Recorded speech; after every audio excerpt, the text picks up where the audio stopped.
open up the door for me. Who is it? It's our fan here. So open up the door for me. Hurry up and let me in. Nah, nah, nah, nah. Give me my dinner. Nah, nah, nah, nah, nah. Then pass me the dessert.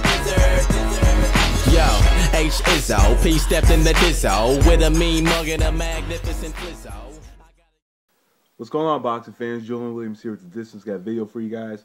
This is a post-fight to Sonny Jaro versus Pongsaklek Wonjongkam. Bout took place yesterday in Thailand. It was for the WBC Flyweight Championship. So, anyway, a lot of people are referring to this fight as, you know, one of the biggest. There's actually people out there saying this is the biggest upset in boxing history. And this is how I perceive upsets. As far as the upset is concerned, I think that you have to wait a year or two, maybe even 3 years, to determine whether or not a fight is really an upset. You know, of course, you know, the eye test perceives things as, you know, an upset from time to time, but you'll never know what happens after that. If Sonny Jaro goes in and he wins more belts and collects more belts, and he has, you know, numerous title defenses, you have to think whether or not this fight was an upset. When I watched, about 7 years ago, when I watched Costa versus Ricky Hatton, I was thinking to myself, wow, what an upset, you know. But Ricky Hatton went on, he won another belt, and against some Luis Collazo later on, and became, you know, kind of a prominent figure in boxing, even fought, you know, two of the best fighters out there, pound for pound. And another case was Tarver over Jones. I was thinking, wow, this is an upset, being that Roy Jones was immortal back in his day, and Antonio Tarver, you know, just came out of nowhere and just, you know, knocked him out, had his number. And that's because Antonio Tarver did study Roy's style and wanted to fight him for numerous years. And I can't think of the fighter's name that defeated Tarver, and Tarver came back in the rematch and beat him. But it goes on because, you know, Tarver went on, he won more belts and fought Hopkins and fought Dawson and fought Glenn Johnson twice. So, and he's still fighting today. You know, he collected another belt last July against Danny Green, July 2nd.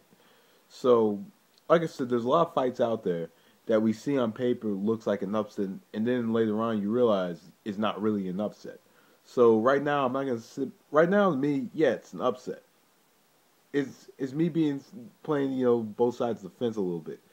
It's an upset, being that, you know, this is a man who has not won a big fight in his career. You know, against Giovanni Segura, Edgar Sosa, and I can't even think of the other guy he fought. But Anki Ankoda, you know, he fought these guys and, you know, never won these fights, and now he goes on and he fights, you know, pretty much the man at 112, Wonjongkam, and, you know, knocks him out, smashes him. So pretty much looking at the fight, I'm not taking anything away from Jaro. Jaro just did not expect Wonjongkam's punching power.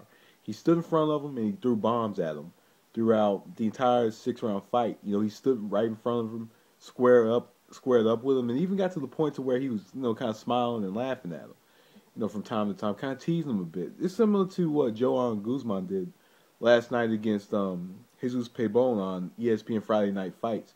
Sonny Jaro came in, he threw bombs from round 1 on, even knocked him down in the first round.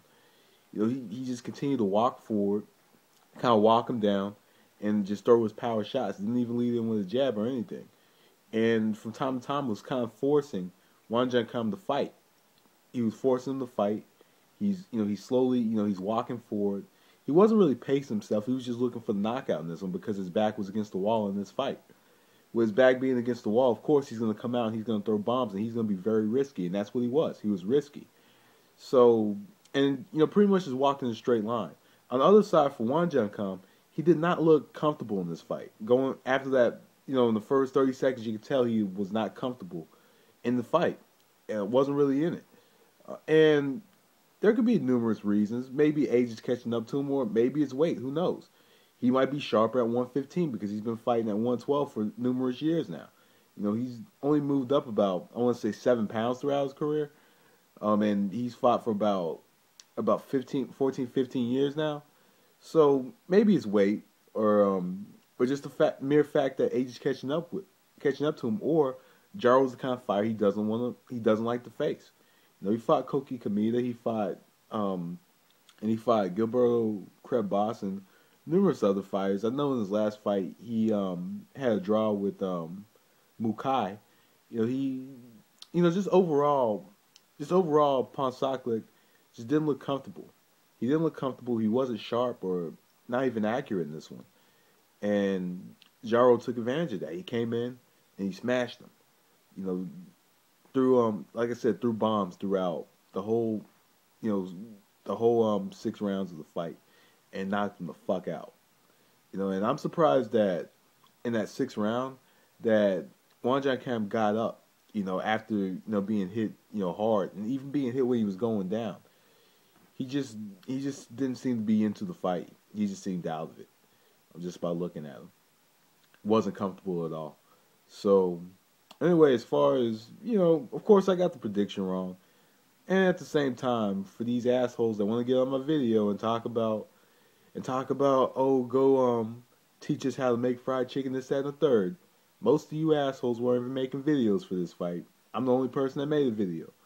And probably had only one comment from BoxPred. One comment from BoxPred, and then yesterday all these numerous trolls got on the video and started commenting.